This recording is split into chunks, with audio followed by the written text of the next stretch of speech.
초록색과 이게 빨간색 부분으로 색칠되어 있는 부분들은 규제 지역이라고 보시면 되겠고요. 그래서 이 지역에 대해서는 만약에 3억 초과집을 갖고 있다 그러면은 이건 1주택자라 하더라도 뭐 지방이든 서울이든 뭐 이렇게 경기도든 아무데도 전세 대출을 할 수 없다라고. 전세대출 상담 중에 가장 많이 듣는 질문 하나가요. 1주택자인데 전세대출이 되나요? 라는 질문을 상당히 많이 받거든요. 그래서 오늘은 1주택자가 전세대출이 큰 틀에서 되는지 안 되는지 그 부분을 알려드리도록 하겠습니다. 먼저 2주택 이상 먼저 좀 보겠습니다. 2주택 이상은요, 전세대출이 불가합니다. 계약금이 이미 들어갔는데 계약을 안 할 수도 없는 뭐 그런 상황의 경우에 간혹 뭐 이렇게 꼭 대출을 해야 되는 경우가 불가피한 경우가 생길 수 있는데요. 이 금융이나 물론 취급하는 금융기관이 있지만 금융기관에서는 2주택자 이상은 전세 대출이 불가하고요. 간혹 가다가 나는 원룸 2개밖에 없는데요. 그리고 이거 해당 안 되는 거 아니에요? 라고 여쭤보시는 분들도 있으신데요. 이게 주택으로 들어가는 거 평수 상관없이 일단 주택수로 무조건 카운팅이 됩니다. 그래서 원룸 조그만 거를 가지고 있다 하더라도요.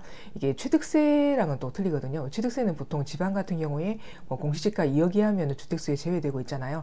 하지만 대출에서는 한 평이라도 주택으로 잡히게 되면 주택수에 카운팅이 됩니다. 그래서 2주택 이상자는 전세대출이 취급이 불가하다라고 보시면 될 것 같고요.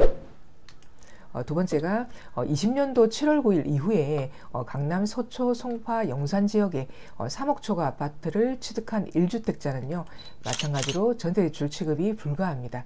그래서 만약에 내가 이 지역에 20년도 7월 9일 이후에 3억 초과 되는 집을 갖고 있다. 그러면은 전세대출이 안 된다라고 보시면 될 것 같고요.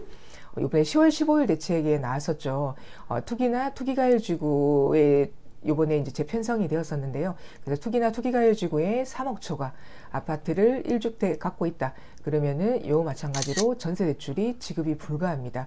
그래서 투기나 투기가율지구는 서울 전 지역 그리고 그다음에 뭐 경기도 12개 지역으로 편성이 됐었잖아요. 그래서 요 지역에 내가 3억 초과 집을 갖고 있다. 그럴 경우는 이때는 이 1주택자라 하더라도 동일하게 전세대출이 불가하다라고 보시면 되겠습니다. 그래서 이제 아까 규제지역 같은 경우는 초록색과 이게 빨간색 부분으로 색칠되어 있는 부분들은 규제지역이라고 보시면 되겠고요. 그래서 이 지역에 대해서는 만약에 3억 초과 집을 갖고 있다 그러면은 이건 1주택자라 하더라도 뭐 지방이든 서울이든 뭐 이렇게 경기도든 아무데도 전세대출을 할 수 없다라고 보시면 될 것 같습니다.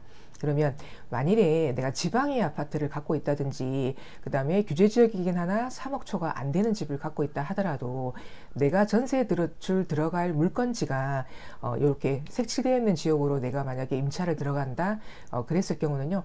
이때는 이제 기존의 내용들과 조금 바뀐 게 10월 15일 있었습니다. 그때는 대출 한도가 보통 보증서의 기준에 따라서 뭐 1주택자라 하더라도 최대 3억 원까지 가능했었는데요.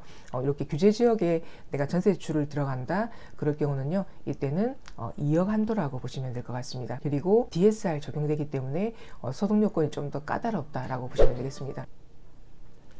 그러면 반대로 이게 1주택자, 그러니까 만약에 소유한 주택이 지방에 있거나 또는 규제 지역에 있기는 하나 3억이 안 되는 아파트를 갖고 있어서 이런 1주택자가 만일에 이렇게 색칠되어 있는 부분으로 임차를 들어가는 게 아니라 그 외 지역으로 만약 전세 대출을 하려고 했을 때는요, 이 경우에는 기존과 동일하게 3억 한도, 물론 이제 개인 차주의 뭐 상한 능력에 따라 좀 벽위는 봐야 되겠으나 3억 한도로 적용되는 부분은 동일하게 될 거고요. 그리고 DSR 아까 말씀드렸던 이제 소득의 원리금 상환 비율까지는 보지 않는다는 것. 물론 이제 뭐 보증금의 80%까지 받을 경우는 보는 금융기관도 물론 있기는 한데 기본적인 10월 15일 대책선에 나왔을 때 DSR 적용 부분은 제외된다라고 보시면 되겠습니다. 결론은 정리를 하면은요. 만약에 1주택자 같은 경우는 만일에 수도권 및 규제 지역에 3억 초과 집을 갖고 있다 그럴 경우는 지방이든 뭐 규제 지역이든 전세 대출이 불가하다라고 보시면 될 것 같고요. 만일에 규제 지역에 집을 갖고 있지 않고 지방에 집이 한 채 있다 이럴 경우는요. 아직까지 전세 대출이 가능하다라고 보시면 될 것 같습니다. 감사합니다.